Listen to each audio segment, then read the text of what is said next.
জয় গুরু। পরম দয়াল আমার তোমার চরণে জানাই মিষ্ট প্রণাম, আর আপনাদের প্রতি প্রত্যেককে জানাই আনন্দিত জয় গুরু।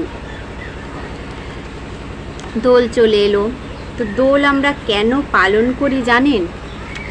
আর দোলের রঙের প্রধান উদ্দেশ্যটা কি,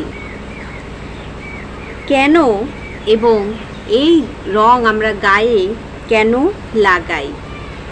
আমরা একে অপরকে রং লাগাই, তো রংটা লাগানো ভালো না ক্ষতি? আজকে এই সম্পর্কে আলোচনা করব, যেহেতু দোল চলে এসেছে। সকলে দোলে অনেক আনন্দ করবেন। আমার প্রধান যে আলোচনা সেটা শুরু করছি। আজকের যে ছড়াটা বলবো, ছড়াগুলির মধ্যে দোল পার্বণের তাৎপর্য উদ্ঘাটন করে কয়েকটি ছড়া প্রদান করলেন শ্রী শ্রী ঠাকুর। যেমন, কোকিল ডাকে গাছের ডালে, ডাকে পাপিয়া পিউ পিউ, উদ্দীপনার মিলন রাগে উঠল যেন দীপন ঢেউ, ধুলোগুলি ছড়ায়ে বাতাস করে কত ঘূর্ণিপাক, প্রকৃতিরই ফাগুন খেলা আনন্দেরই স্ফূর্তিরাগ, দুনিয়াটায় দোলের আবির যেমন তর উড়ছে ওই, ফাগুন মাসে দোলের ফাগ নাচছে তেমন তাথই তাথই, দোলার তালে উছল হয়ে উড়না দোলে কেমন রূপ, আবির উড়নার অস্তিত্বটা সাজালো কেমন হোলির খুব। হোলি আমরা সকলেই খেলি, তো এখন কেন হোলি খেলি সেটাই বলবো।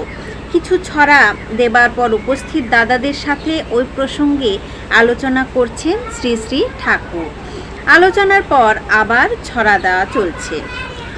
উপরে কথিত ছড়াগুলির অর্থ বুঝিয়ে দেবার উদ্দেশ্যে শ্রী শ্রী ঠাকুর এখন বললেন, ফাগুনটা কী রকম। ধরেন আপনার নাতি আছে, আপনি বাড়ি গেলেই সে আনন্দে নেচে ওঠে, সেই রকম ফাগুনও আমাদের কাছে টেস্টফুল, মানে সাধনযুক্ত। আর আনন্দ হলো নন্দ ধাতু থেকে, মানে কম্পন, আবেগ। আবেগ হলেই আনন্দ হয়, আবেগের অভাব ঘটলেই দুঃখ হয়।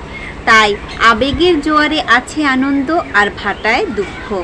ফাল্গুন চৈত্র মাসে এই যখন ঘূর্ণি ওড়ে, ধুলো পাতা সব ঘূর্ণিপাকের মতন উড়তে থাকে, সেগুলো আবার গাছটাকে ঘর বাড়ির উপরে পড়ে একেবারে ঠেসে ধরে।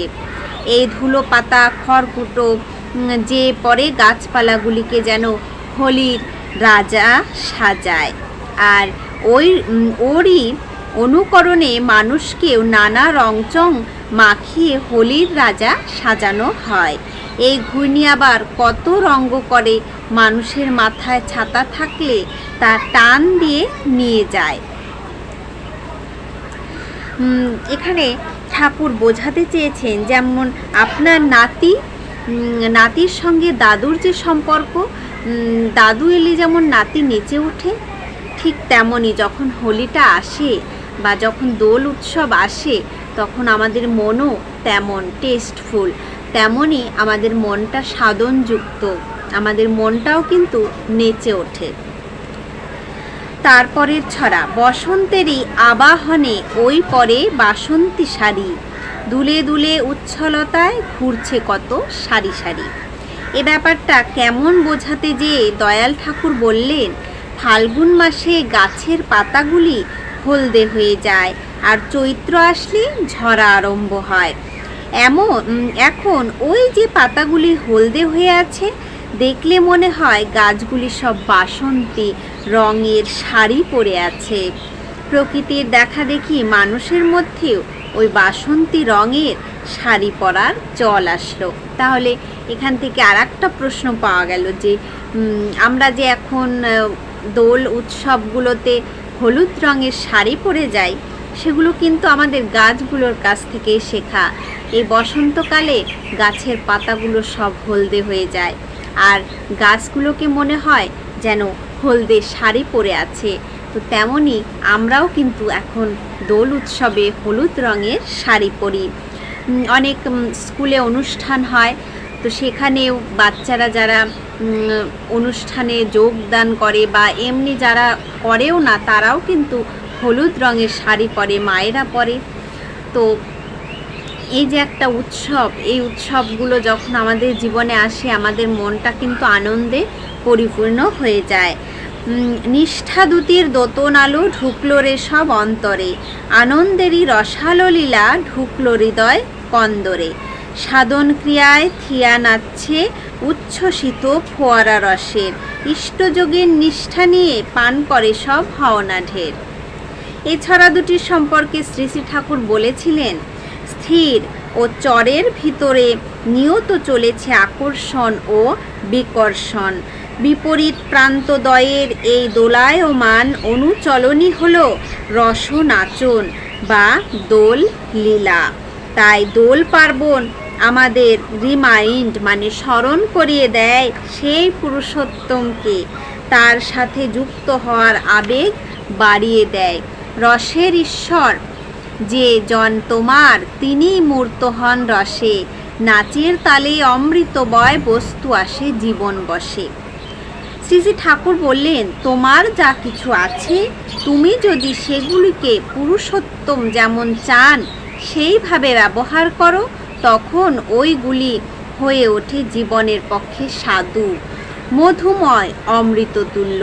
তাকে প্রীত করার ধান্দা থাকে বলে ওই অমৃত তোমার বশেও থাকে, অর্থাৎ তোমার ইচ্ছা মতো তা তুমি ব্যবহার করতে পারো, আর তার ফলেই তোমার বোধে আসে তিনি রস বই স। দ্বীপগুলি ওই সারি সারি জ্বলছে কেমন হেলে দুলে, মিলন রসে মাতাল হয়ে ক্রমান্বয়ে উঠছে ফুলে। পরম দয়াল বললেন, দোলের সময় দ্বীপ দেয়, উপরে পুরুষোত্তম থাকেন আর নিচের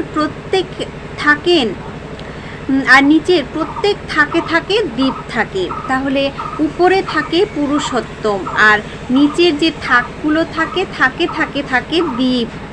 এই দ্বীপগুলি মানে আমরা, আর এই গাছপালা, মানুষ, গরু, কীট পতঙ্গ ইত্যাদি সব দ্বীপগুলি পুরুষোত্তমের আরতি করে, সম্বেগ নিয়ে যেন মিলিত হতে চায় তার সঙ্গে, তেমনি আমরাও আমাদের মিলন আকুতি নিয়ে যেন সেই পুরুষোত্তমকে কামনা করি, যুক্ত হতে চাই তার সঙ্গে।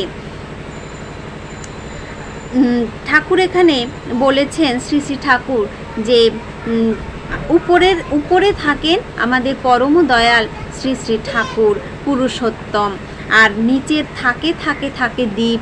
সেই দ্বীপগুলি হলো আমরা, আর দ্বীপগুলি আমরা প্রকৃতির যে সমস্ত জিনিস আছে গাছপালা থেকে শুরু করে সকলেই আমরা দ্বীপ, তার নিচে থাকে আমরা থাকি।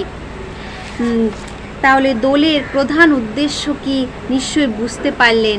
আর এই রং যদি আমরা গায়ে মাখি আমাদের শরীরের পক্ষে খুবই ভালো, যদি ভালো ফ্রেশ রং হয়, কারণ এখনকার অনেক ভেজাল রং থাকে, সেগুলো থেকে বিরত থাকবেন। যদি ফ্রেশ রং কিনতে পারেন তো তেমনটা কিনে গায়ে মাখবেন, যাতে কারো কোনো সাইড ইফেক্ট না হয়। আজকের আলোচনা প্রসঙ্গ এই পর্যন্তই। জয় গুরু।